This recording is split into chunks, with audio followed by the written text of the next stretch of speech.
Hello, I'm Jim Demo with Clark County Close-Up. Congratulations on your appointment. Thank you, Jim. Okay, well, why don't you tell us a little bit about your background? Okay, I could start when I was born. No, let's shorten it up.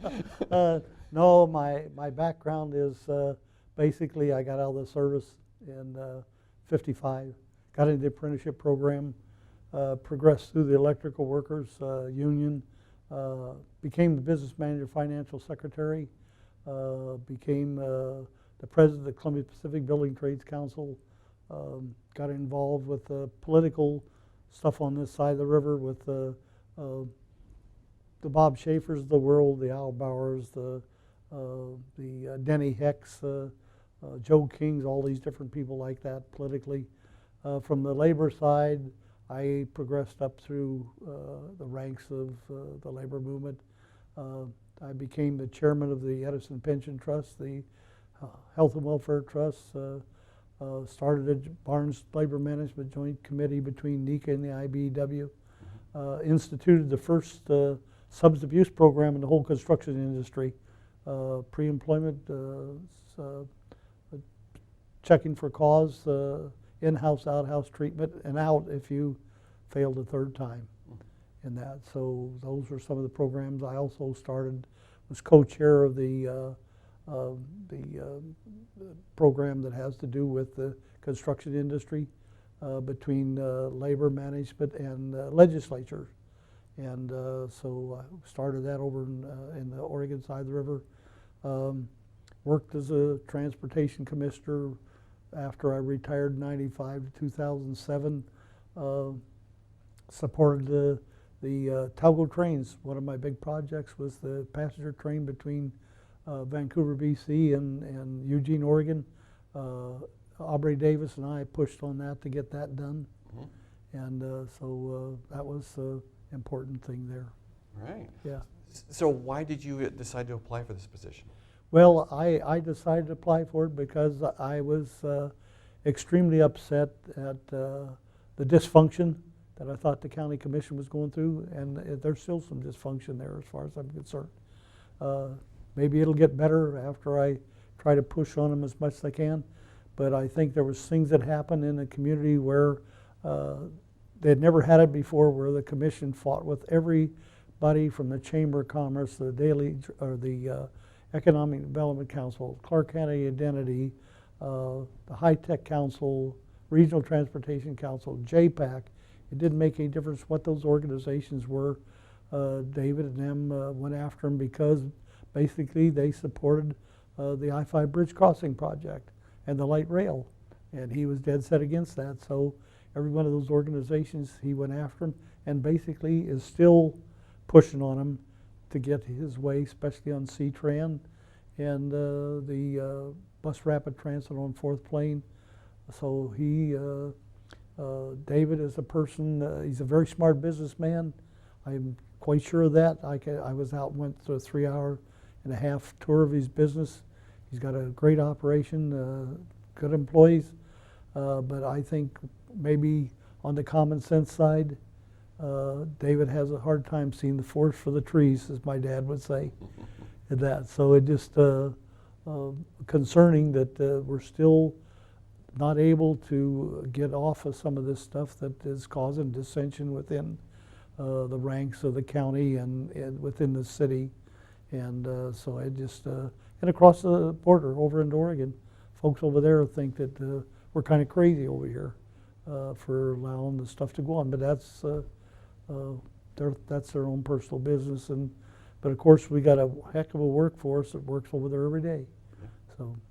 So how would you describe your leadership style? Well, I'm not a person that goes along to get along, mm-hmm. but I am a person that tries to make sure that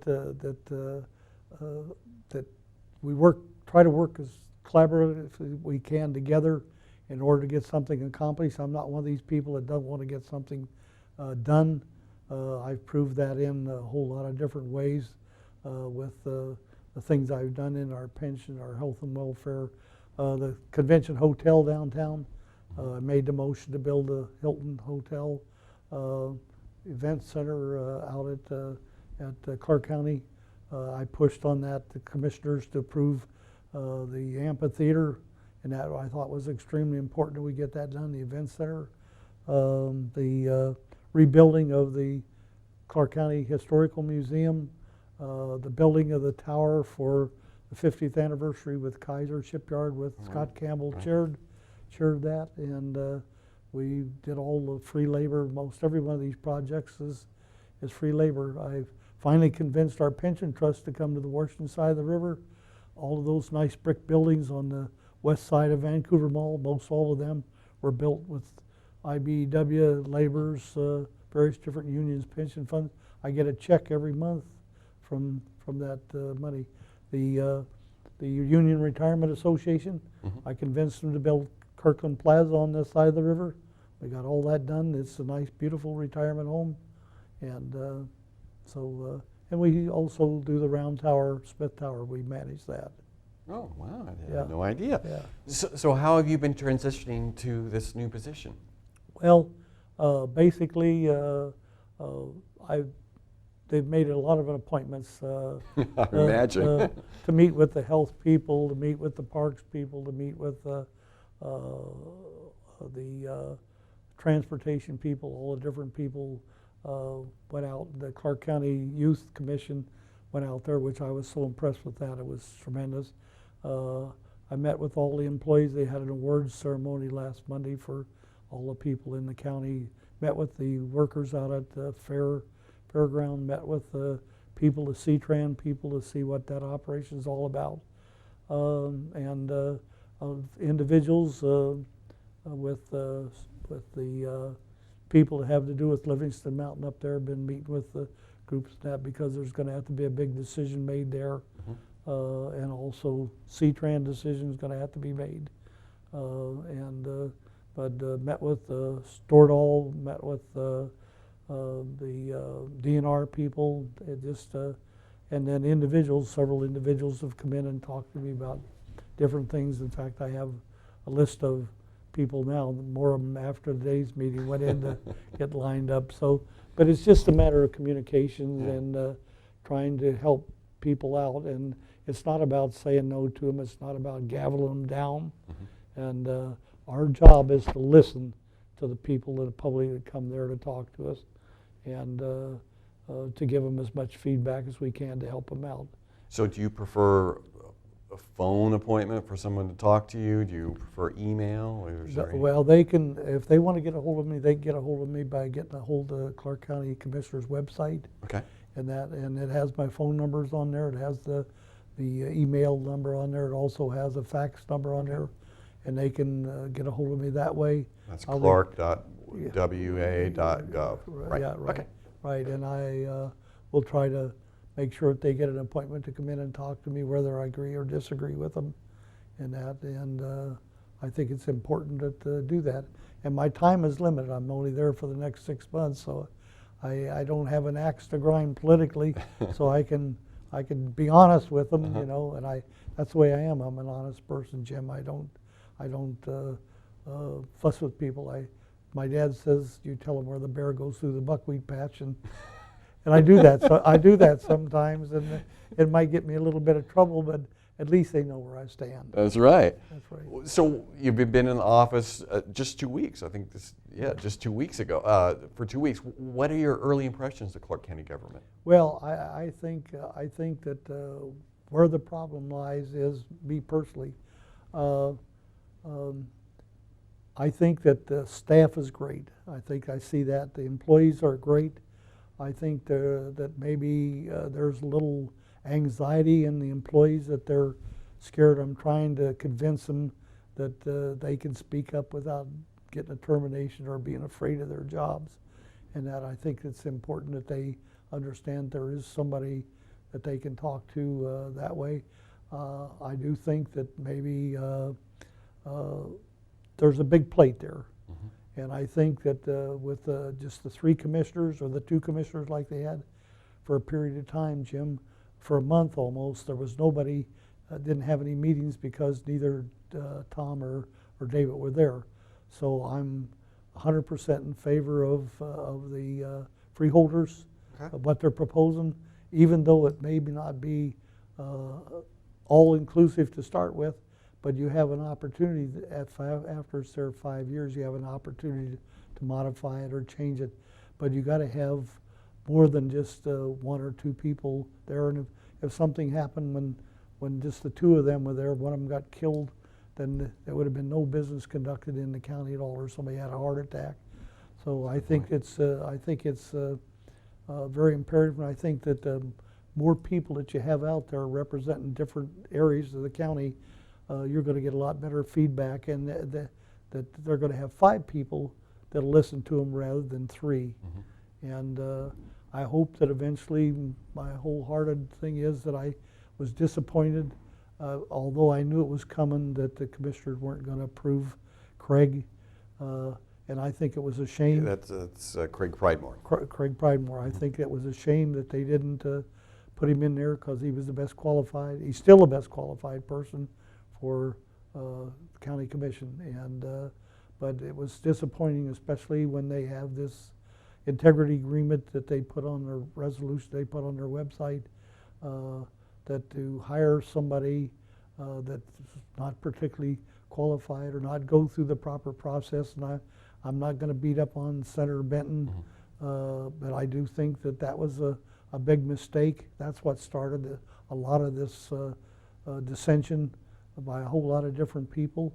And at the time, they could say he was qualified all they want to, but I still don't think that he should have had the job. And it's, you know, as his employer, it's hard for me to say anything now, because then he could get me for being not representing him fairly. So he's got the job. He's there. I'm going to meet with him this week for about an hour. So it's going to happen. Yeah. All right. Clark County continues to recover from the recession, and the Clark County has taken several steps to try to spur job creation.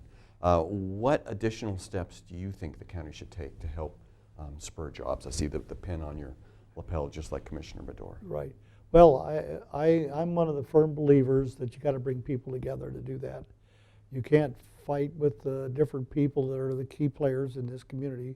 And I think that if you got the Daily Journal, the Reflector, the Columbian, you folks got you all to put a package together, bring the Chamber of Commerce, Economic Development, the High Tech Council, Clark County Identity, home builders, BIA, the unions, brought them in a room together and say, hey, let's see what we can do in order to bring the economy back where it should be in Clark County, and not do things that discourage other businesses locating here one way or the other. I mean, it's crazy, but I think that the package could be put together to let the public know that the fight is over.